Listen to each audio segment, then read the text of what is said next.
Bonjour mes élèves, alors aujourd'hui on va continuer notre cours des équations du premier degré à une inconnue. Donc avant de commencer, donc s'il vous plaît prenez votre cahier des exercices.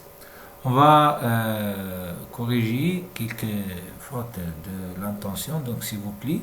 Alors j'ai écrit ici résolvons avec UI, donc résolvons comme ça. Donc résoudre au troisième personne, donc c'est résolvons comme ça.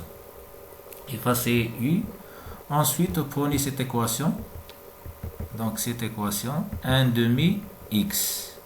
Alors, j'ai oublié ici 2. Donc, je n'ai pas multiplié moins 2 fois moins 2x. Alors, vous ajoutez ici 2. Donc, x moins 2 fois 3, c'est moins 6. Moins 2 fois moins x est égal à plus 2x. Alors, ensuite, on fait passer 6 vers le premier membre. Et également ici. Donc, voilà. Donc, est égal à plus 6 et moins 4 vers le premier membre est égal à plus 4. Donc, et ensuite, on calcule x plus 2x est égal à 3x. 3x plus 4 est égal à 7x. Donc, effacez 6 et vous écrivez 7. Donc, ensuite, x est égal à 16 sur 7. Donc, corrigez s'il vous plaît. Donc, la solution de cette équation est 16 sur 7. C'est une fraction irréductible. Très bien. Ensuite, prenez cette équation. Alors ici, j'ai oublié x. Alors, j'ai oublié x. Alors, j'ai oublié ici x. Donc, vous ajoutez ici x. Donc, lorsqu'on supprime le dénominateur, on trouve moins 24x plus 4, moins 2x est égal à 18, moins 14x. Voilà l'équation. Ensuite, ici, donc, on garde moins 24 ici. Donc, effacez 24 ici. Et vous écrivez ici moins 24x. Moins 2x plus 14, donc on fait passer plus 14x vers le premier membre en changeant le signe, donc plus 14x est égal à 18 moins 8 moins 4, donc on fait passer 8 et 4 dans le second membre en changeant bien sûr son signe, donc très bien, donc moins 8 moins 4, et ensuite on fait calcul.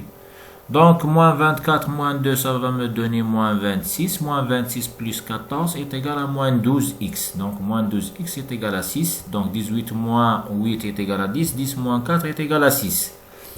Alors, x est égal à 6 sur moins 12. Et 6 sur moins 2, on va simplifier par 6. On trouve moins 1 sur 2. Donc, la solution de cette équation est moins 1 sur 2. Donc, voilà. Corrigez s'il vous plaît. Excusez-moi beaucoup. Donc, aujourd'hui, on va voir ce qu'on appelle la résolution des problèmes à l'aide d'une équation.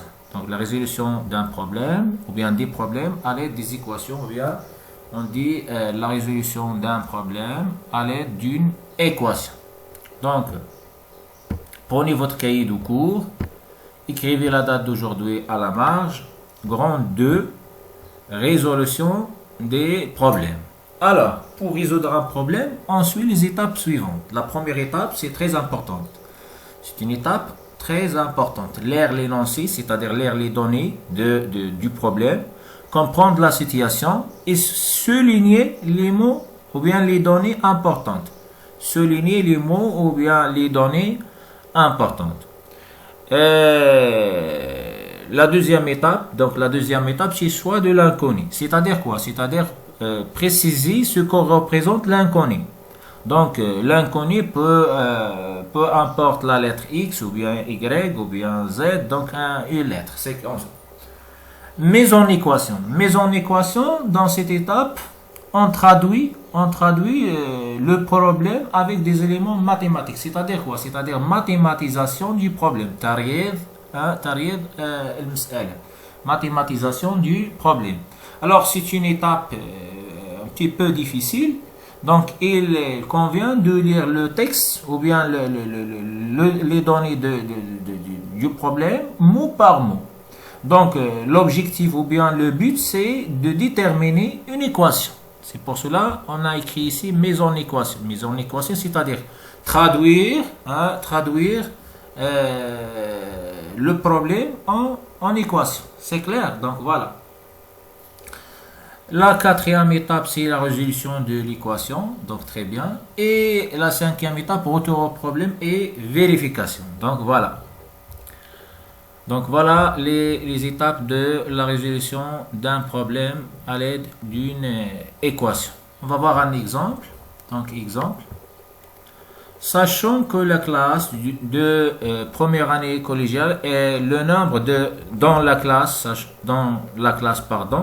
de première année de collège, le nombre d'élèves est 32, sachant que les garçons représentent un tiers des filles, qu'il est le nombre de filles et le nombre de garçons. Je répète, dans la classe de première année de collège, le nombre d'élèves est 32.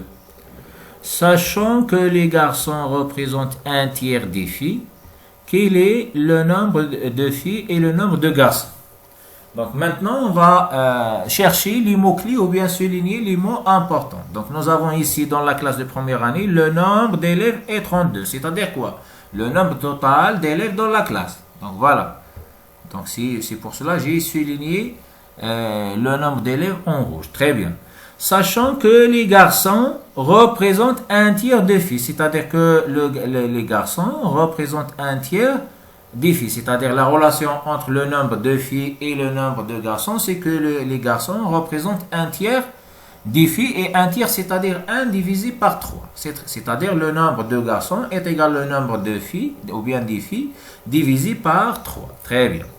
La question c'est quel est le nombre de filles et le nombre de garçons. Donc l'inconnu dans ce cas c'est quoi? C'est le nombre de filles et le nombre de garçons. Nous savons bien le nombre total des élèves, mais nous ne savons pas le nombre de filles et le nombre de garçons. Et nous sachons que les garçons représentent un tiers de filles.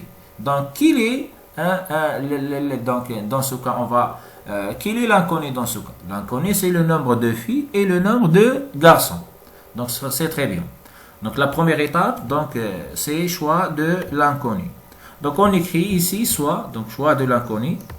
Donc on écrit ici soit x, soit x, soit x, tx, le nombre on va choisir. L'inconnu c'est le nombre de filles. Le nombre de filles. Très bien. Pardon, un nombre de filles. Alors, si x le nombre de filles et nous savons que le nombre de garçons représente un tiers des filles, alors quel est le nombre de garçons? Donc, on écrit alors le nombre de garçons est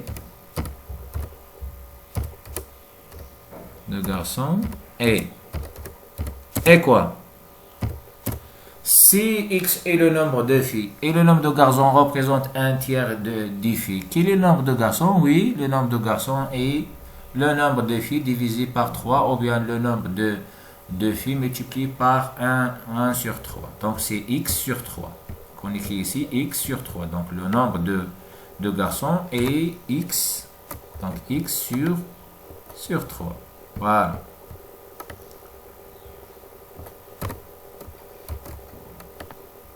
Donc x sur 3, x divisé par 3. Voilà.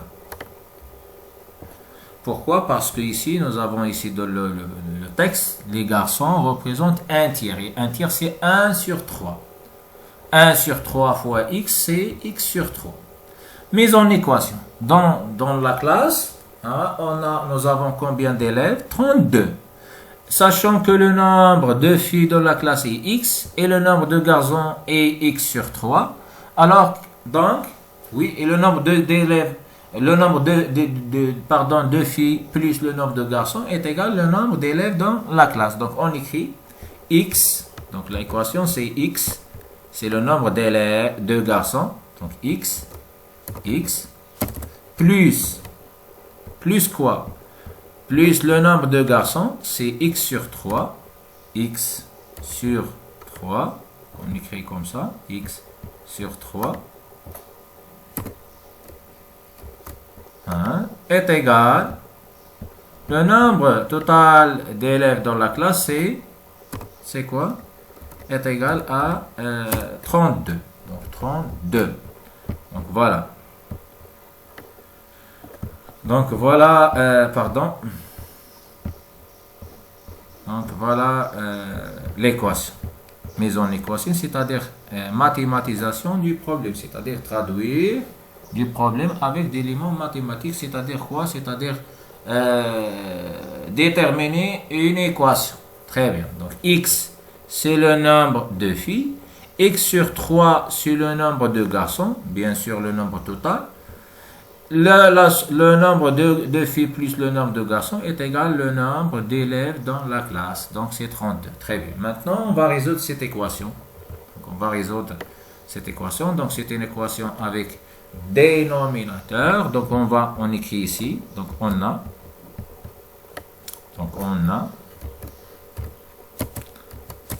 Donc l'étape la plus difficile, c'est la détermination de la mise en équation, c'est-à-dire la détermination de l'équation.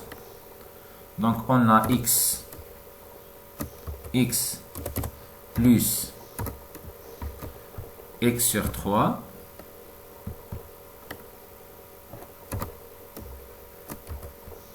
x sur 3 est égal à 32. Est égal à 32. Donc on écrit ici est égal à 32. Donc voilà. Et ensuite, on va multiplier les deux membres de cette équation par le nombre 3 pour faire disparaître 3. Donc pour faire disparaître 3, c'est-à-dire pour supprimer 3, on va multiplier les deux membres de cette équation par 3. Alors qu'est-ce que je vais faire? Je vais multiplier 32 par 3. Donc, je vais multiplier 32 fois 3. Je vais multiplier x fois 3 et x sur 3 fois 3. C'est-à-dire quoi? C'est-à-dire je vais multiplier les deux membres de cette équation par 3. Comme ça. Donc, je vais multiplier ici x plus, pour faire disparaître 3, fois 3. Lorsqu'on multiplie les deux membres d'une équation par le même nombre, alors on obtient une équation qui est équivalente, qui est vraie. Donc, voilà. Donc, je vais multiplier les deux membres de cette équation par le nombre 3. Alors, 3 fois x est égal à 3x. 3 fois x sur 3, on va simplifier par x et on trouve x. Et 3 fois 32, 3 fois 2 c'est 6 et 3 fois 2 est égal à 9, donc est égal à 96. C'est clair? Donc, voilà, on écrit ça. On écrit ça, donc ce n'est pas la peine de ça, donc on écrit ici 3x, donc 3 fois x est égal à 3x, donc on écrit ici 3x plus 3 fois x sur 3 est égal à x, 3 fois x sur 3 est égal à x, donc voilà, est égal à 3 fois 32 est égal à 96, donc voilà, très bien. Donc, on va calculer x plus 3, 3x plus x. Donc, 3x plus x est égal à 4x. Donc, voilà, 4x. Et 4s est égal à 96. Donc, x est égal 96 sur... Donc, x est égal 96 sur 4. Donc, voilà. On écrit ici 96 sur 4. Bien divisé par 4, comme ça. Voilà. Donc, je vais tracer une fraction, donc comme ça. Donc, 96 sur 4 est égal à combien? Est égal à 24. Est égal à quoi? Est égal à 24. Donc, est égal, donc je vais simplifier par 4. Donc, est égal à 24. 24. Très bien. Alors, la solution de cette équation, si toujours on écrit cette phrase, la solution de cette équation,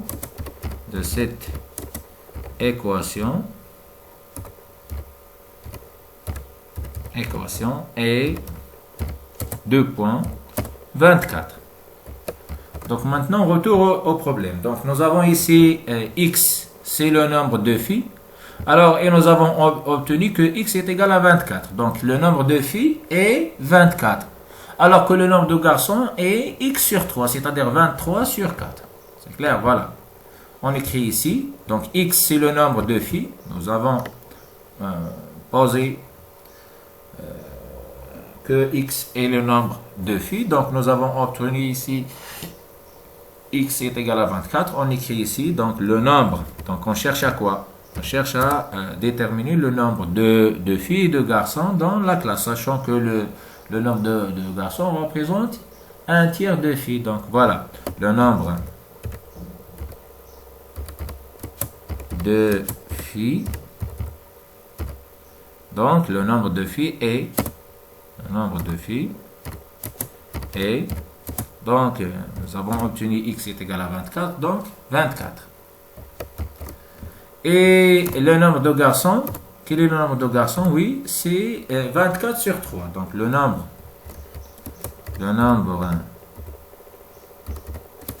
de garçons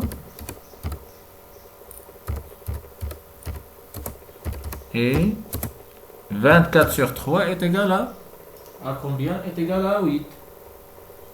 Donc 24 sur 3. X sur 3. Donc x est égal à 24. Donc diviser 24 sur 3. Alors vous trouvez 8. Donc très bien. Et 8. Vérification. Nous avons ici le nombre de filles est 24. Plus le nombre de garçons c'est 8.